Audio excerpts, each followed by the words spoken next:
고기 좀 잘 저거 아니세요? Do you want seafood or meat? Seafood? 물고기. 물고기. 오케이, 오케이. 확실하시네. 흑백 요리사. 자신의 주특기인 바베큐, 고기가 아닌 물고기를 외친 사람. 리더일 때나 팔로워일 때나 한결같이 최선을 다하는 사람.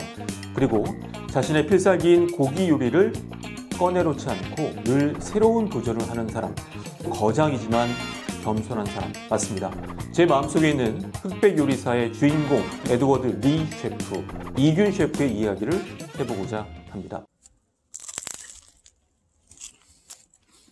나는 한국에서 태어난 이균이다. 에드워드 리 셰프가 본인이 쓴 편지를 읽으면서 이런 이야기를 합니다. 저는 그때 이런 생각을 해봤습니다. 그동안에는 흑수저인 한국인 요리사 이균으로서 요리하는 것이 아닌가.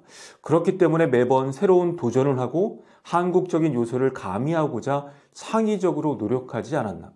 어떤 사람들은 승리하기 위해서 요리했다면 이균 셰프 같은 경우는 새롭게 도전하고 자신의 정체성을 찾기 위해 요리하지 않았나 생각합니다. 바로 그 지점에서 우리가 열광하고 에드워드 리 셰프를 존경하지 않나라고 생각이 됩니다. 핸디캡도 많이 갖고 있었죠. 가장 큰 문제가 시차 적응 문제, 체력적인 문제가 있었고요. 두 번째는 자신이 해보지 않은 음식들을 해야 됐습니다. 특히 한국적인 시장 상황이 익숙하지 않았죠.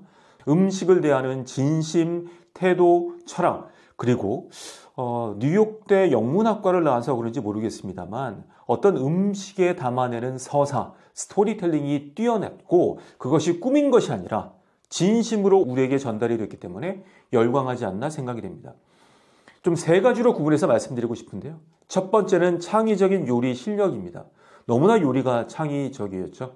6개 요리가 한 편의 드라마처럼 코스처럼 겹치지 않고 쭉 만듭니다. 두부블럭 고추장 파스타 같은 경우는 이탈리아에서 치즈통에 카르보나라를 섞는 것에 착안해서 두부 한 판을 치즈통처럼 사용했다는 것 굉장히 인상 깊었고요. 한국에서 켄터키 프라이드 두부를 만드는 것도 굉장히 인상 깊었습니다. 깐깐한 안성주 셰프도 이런 평가를 합니다. 나는 무엇인가 새로운 시도를 해보겠다. 그리고 그게 나야. 그러니까 나의 정체성을 찾기 위해 늘 새롭게 도전하는 모습을 보여줬습니다. 두 번째, 거장의 겸손함입니다.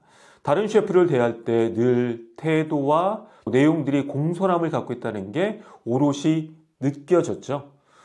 특히 백수저 팀에서 최연석 셰프가 리더로 했을 때 본인의 아이디어가 받아들여지지 않았지만 그것을 인정하고 우리가 세운 리더라면 믿어야 된다. 본인이 리더가 돼서 겸손하게 피드백을 수용하고 재빠르게 적용하는 것도 굉장히 거장으로서의 품격을 보여주지 않았나 생각이 됩니다. 마지막 세 번째는 요리의 진심과 열정, 그리고 한국인의 정체성입니다.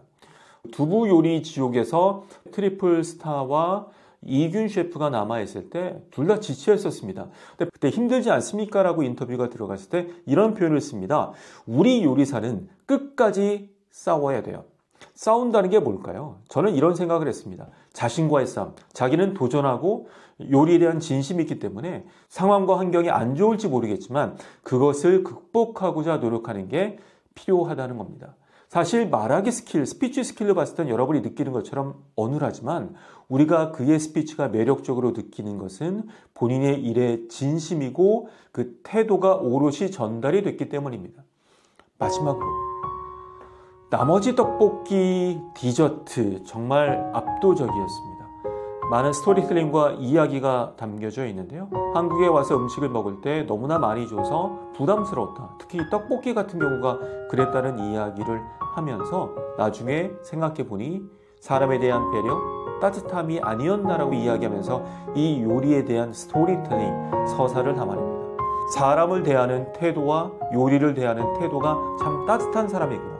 그런 시각이 있기 때문에 전회를 거쳐서 따뜻한 모습들이 오롯이 전달되지 않았나 생각이 듭니다. 정말 마음이 따뜻한 이균 셰프 응원하겠습니다.